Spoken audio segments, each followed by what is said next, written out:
Yeah.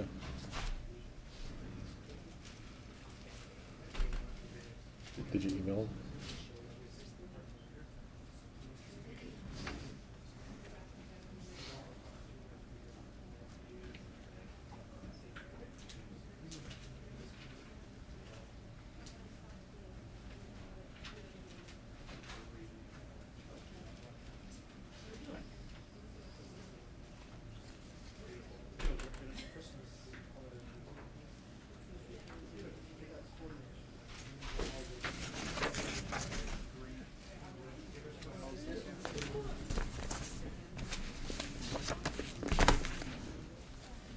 Is there going to be somebody helping you today?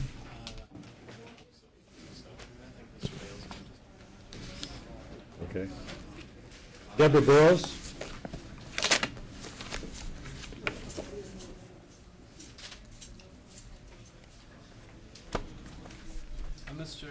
Ms. Burrows is here on some probation violations, Your Honor. At this time, we're prepared to admit the violations. Ms. Burrows has also been in custody for 120 days for a felony matter. That is, she has now completed the jail sentence for that. We would ask for credit for time served. Ms. Burrows has indicated a willingness to complete the conditions of her probation, so we ask to have the probation reassigned. And as mentioned before, credit for time served. Okay, so did she use all of her credit for time served on the felony? I believe so, yes, Your Honor. Okay. Mr. Gawley? Our recommendation, Your Honor, was 20 days each case for a total of 80 days. But I'm going to handle that. We're not opposed to the defendant receiving credit for her time served and reassign all unmet conditions. Take this out.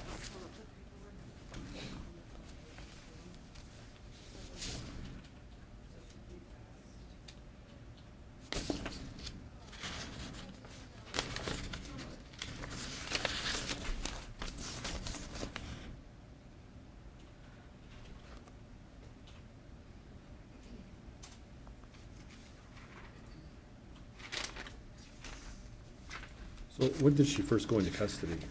I believe it was August. Do you remember the date? 16th, I believe, 16th or 17th.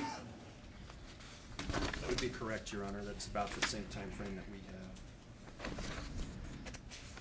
Looks like maybe she was arrested on the 16th and appeared before Your Honor on the 17th.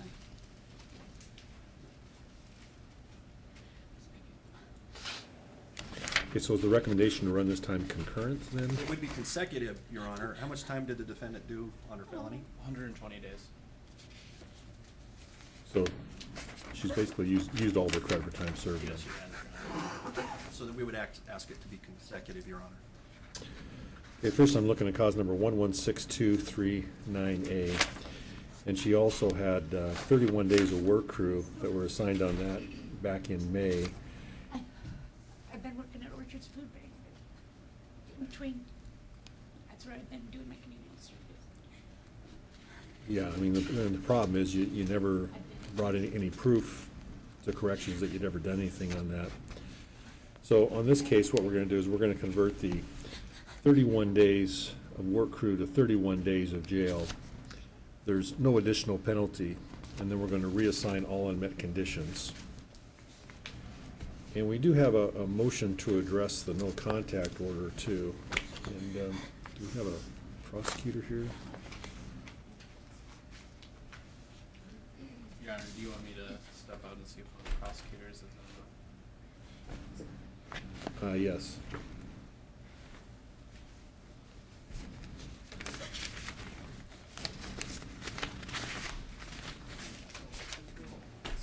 Deborah Burrows, motion.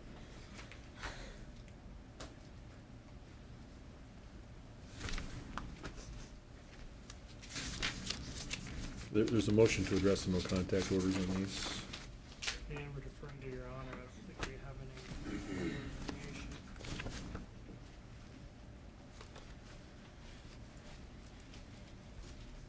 Looks like close on the 20th.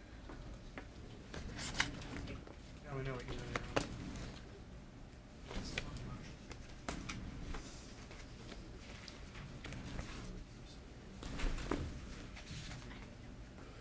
Ricky Castellanos.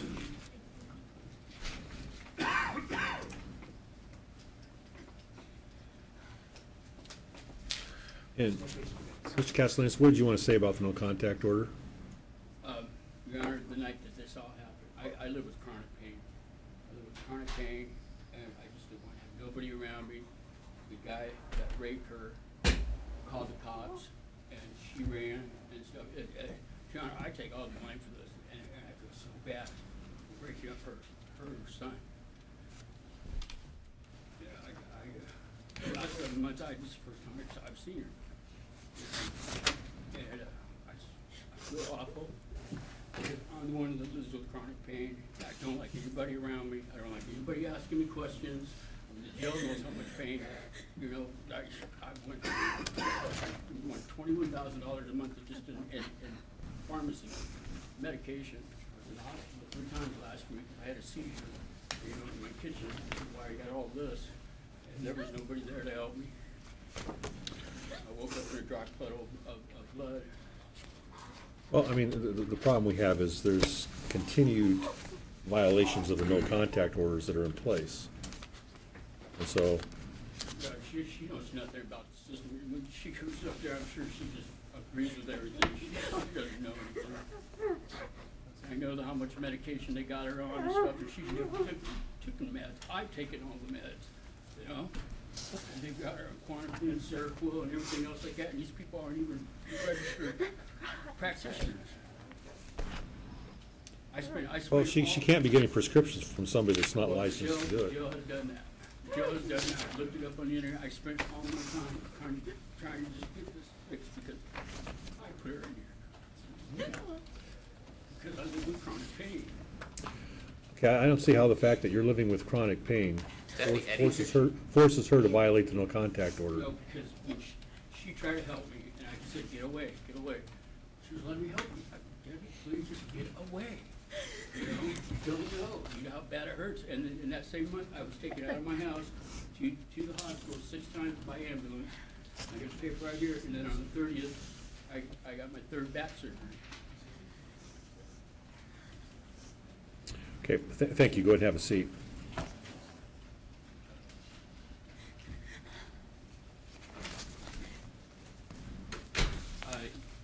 Your Honor, my client would like to address regarding the no contact order that accuses the court. Okay, Ms. Burrows? Yes, Your Honor, I'd like to say also that I'm in the midst of when this was going on.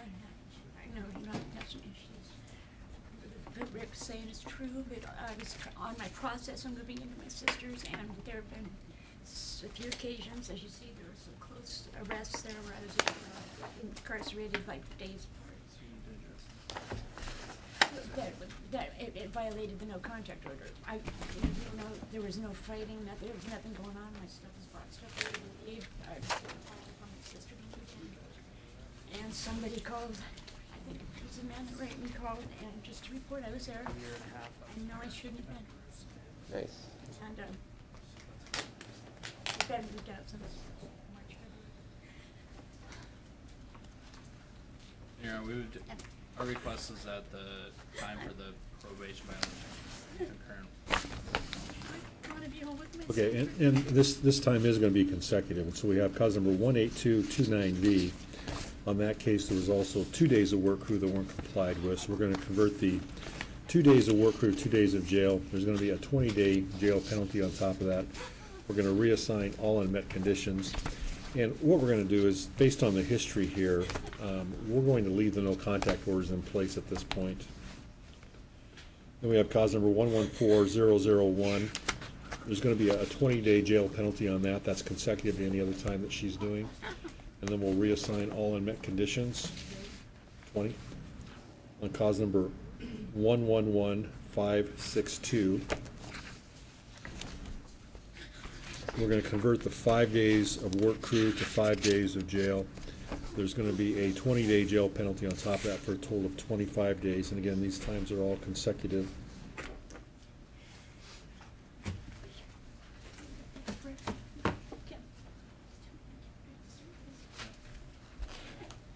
Did started it right when the last time.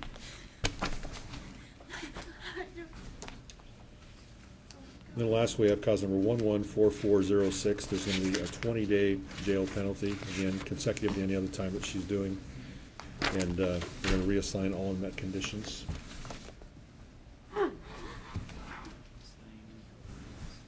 Thank you, Your Honor.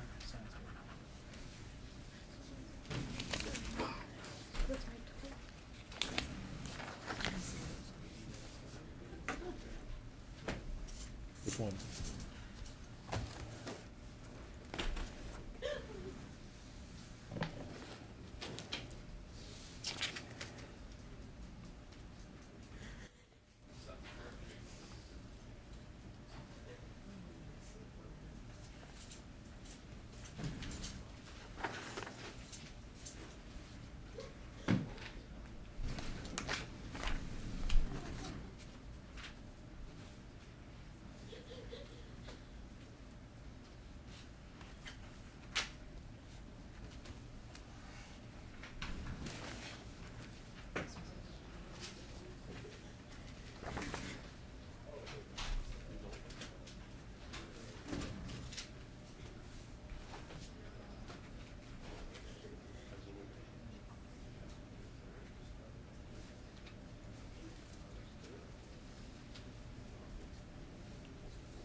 Not a custody, like a screen for a quick pre-screen.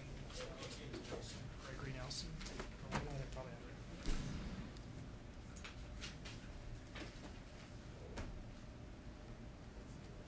Mr. Nelson?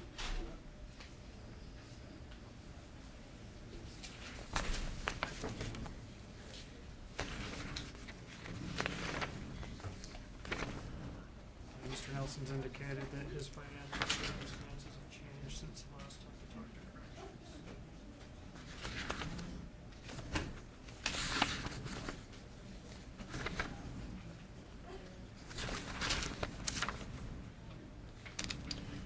Okay, so, Mr. Nelson, what we're going to do is we're going to have you rescreened for court-appointed attorneys. We're going to give you an attorney screening form. You'll take that next door to our corrections office. That's where you'll be screened. Then you already have a return court date of January 3rd at 8:30. Yes, sir. Okay, so I have you step over to the counter.